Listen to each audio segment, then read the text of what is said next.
Good afternoon, everyone. My name is Olivia Miller. I'm a web portal site content specialist here at Illinois WorkNet.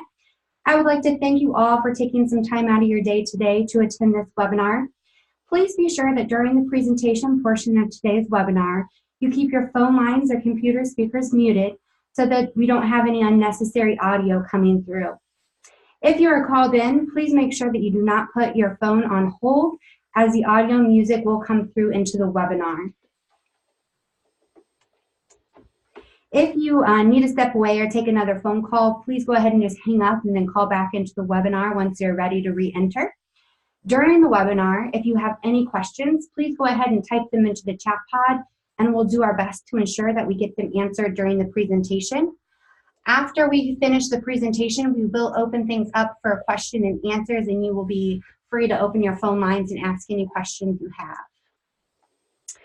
So during today's webinar, we're going to be reviewing the success story updates that have recently been pushed to production, the importance of our success stories, the success story resources that we have available, and the process for submitting your customer success story.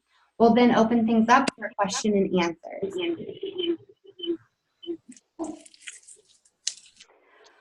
We are excited to show you the new updates that we have implemented to the success stories. These updates will make uploading your customer's success story a breeze. Our updates focused on including the Trade Adjustment Assistance Program as a program type to submit success stories for. Along with including the TAA as a program option, we also locked down various programs so that only users who have been enrolled in the program through IWDS or Illinois WorkNet will have access to select those program types in the drop-down. So if your customer's never been enrolled into the Trade Adjustment Assistance Program in IWDS, they will not have the ability to submit a success story for that. We do that to ensure that our success stories are accurate and reflecting the programs the customers actually participated in. Additionally, we are now auto-populating as much of the information as possible by using Illinois WorkNet and IWDS data. Some programs will not auto-populate because customer information is not stored in either of those systems. These programs include the Apprenticeship Plus, Incumbent Worker, Laid Off Worker, and National Emergency Grant Program. All of our other programs will attempt to auto-populate as much information as we possibly can. Additionally, we have created specific URLs for each success story that is approved, so you can easily share stories via the URL through email or social media or however you want to share your customer success. So next, that's going to bring us to the success story importance. Our success stories are important to our customers and our programs. Success stories give prospective customers hope because they are able to see someone or circumstances that they may be able to relate to, and they can read about the things others were capable of achieving. The stories also help give credibility to the program and the organizations running the program by showing how they are able to make a difference in their customers' lives for the better. Illinois WorkNet success stories are made public to users through the Illinois WorkNet site and are also used to complete the Illinois Workforce Development Annual Report that is submitted and made public every year. So anytime you're putting in success stories into Illinois WorkNet, not only will they be made available to the public, but they could also be used in the annual Workforce Development Report that we have to submit to DOL every year. So before we dive into how you go through submitting a customer success story, we want to highlight some of the resources that we have available for creating those success stories. One of the first resources is the Illinois WorkNet Success Story Guide. Not only can you submit success stories from this page, but it also links to user and partner guides along with tips for writing success stories. Additionally, the PowerPoint that we are currently viewing was added to the SlideShare at the top of the guide page. So it's no longer that one that's showing in this screenshot. It's now been updated with the new one we're using today.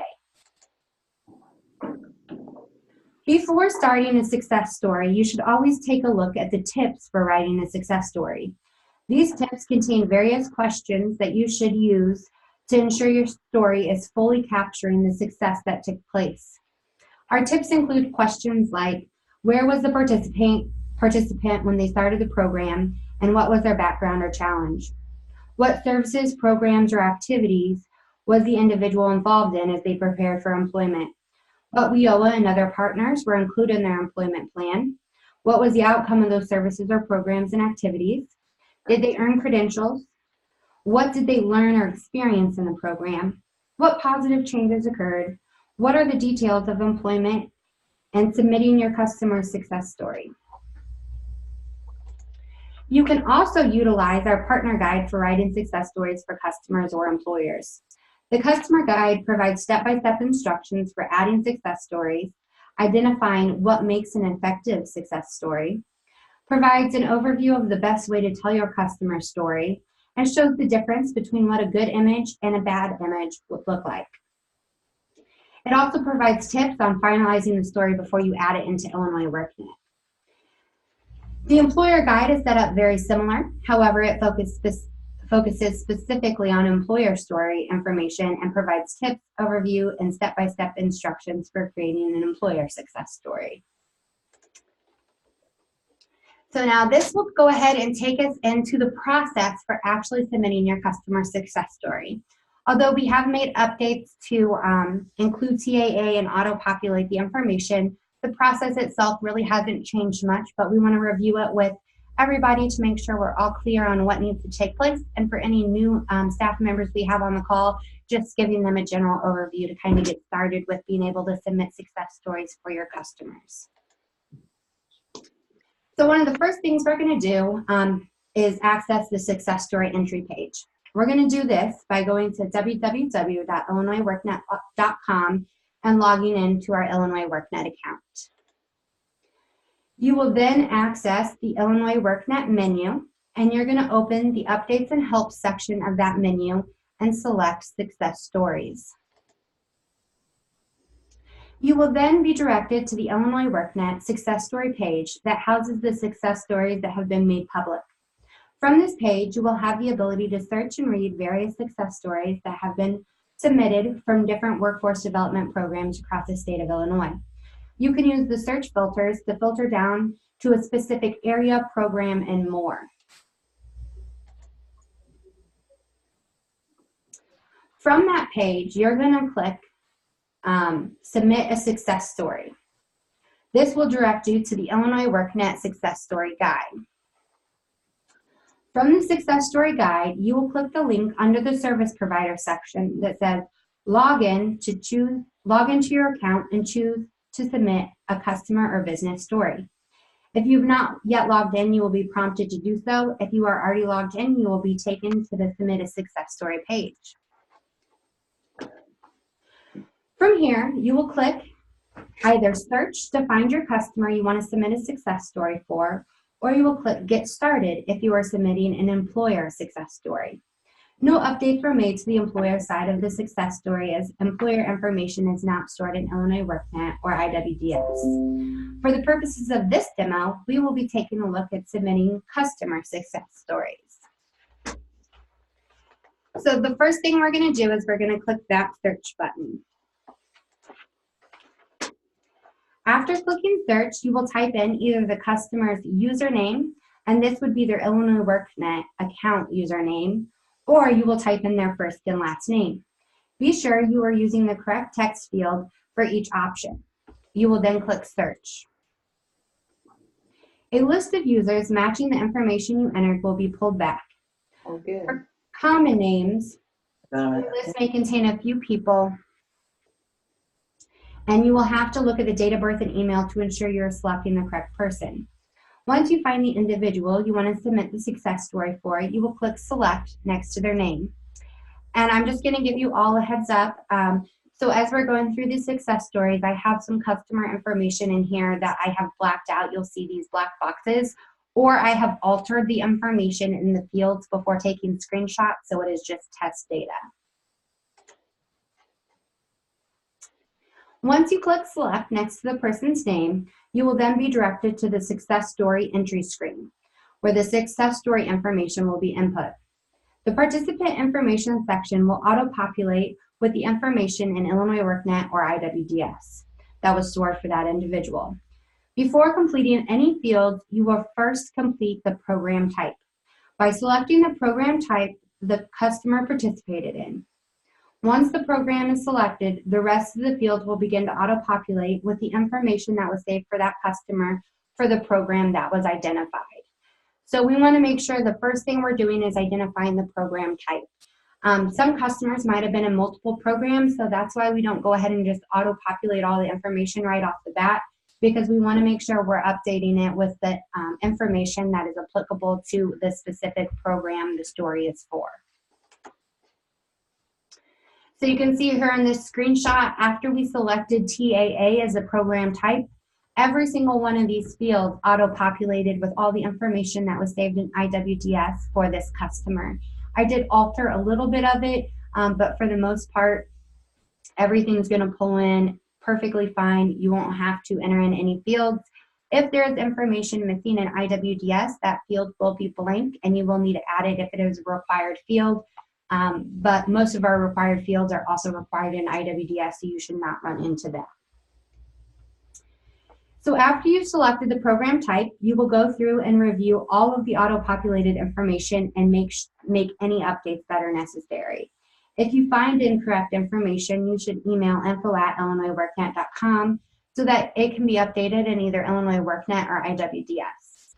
So for example, if say the current pathway or industry the customer was entered in came in incorrectly, you're going to want to email us so that not only is it updated on the success story, which you can do, but that way we're updating it in IWDS because we want to make sure all the customer's information is accurate and something could have just gotten forgotten or overlooked and be holding old data that needs replaced.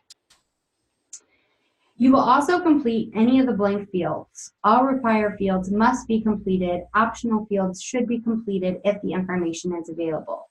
You can see in the screenshot that we have on the side, all of the information is auto-populated for the customer.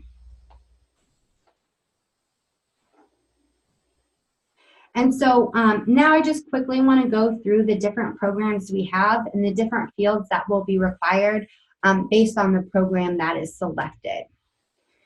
So for our two new programs, our trade adjustment and dislocated worker, these were both updated to include a lot of new fields. That includes the pre-participation information along with the post-participation information. All of these new fields were added and mapped to IWDS so that we could pull in all of the updated information that is saved in that system so you guys do not have to refill it out because it's already been added to a system that we have access to.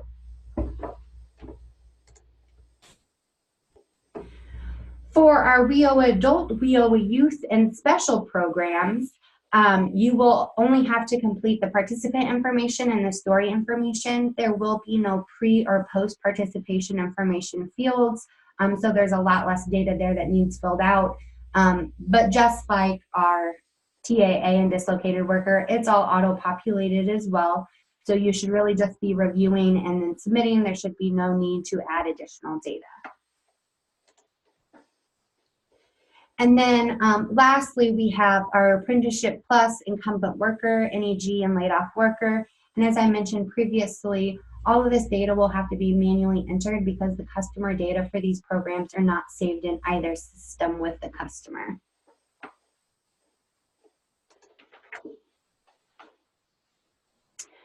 So once you've completed all the required fields and any optional fields, you'll begin entering in your customer story. You'll give the story a title, add in the content that makes up your story, and you'll upload an image of your customer.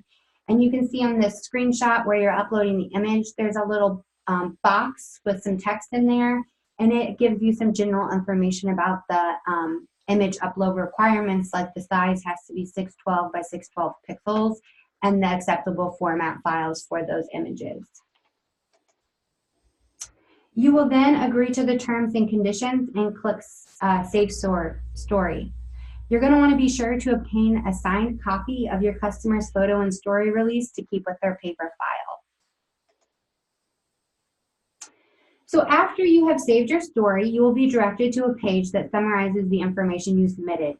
It will include a message at the top that lets you know your story has been submitted and that it could take up to 5 business days before your story is reviewed and approved and made public.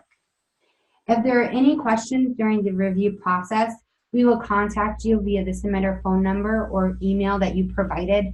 That is why we are collecting the submitter information.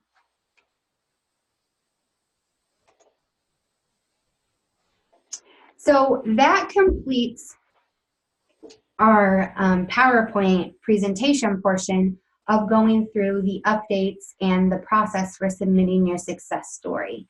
So I would like to take the last half of this webinar time to answer some questions. I'm going to go ahead and I see somebody has their hand raised. Was that Wayne County Manager? If you want to go ahead and unmute yourself or type in the chat, we can go ahead and get your question answered.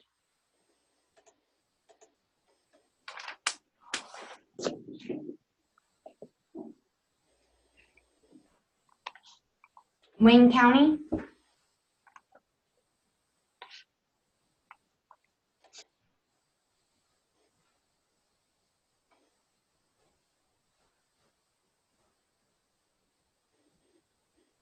Alrighty.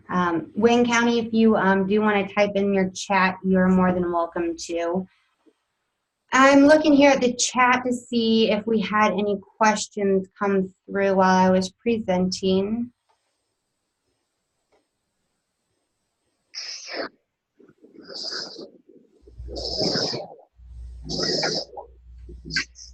Alrighty. I'm doing the last call to anybody who has any questions regarding either the updates, the importance, or even the process for submitting a success story.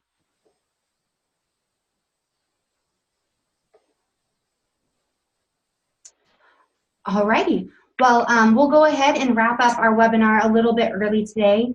I do want to let you all know that this webinar was recorded. We will be downloading it and adding it to the Submitting a Success Story for Your Customer article that you can find on the Illinois WorkNet partner page.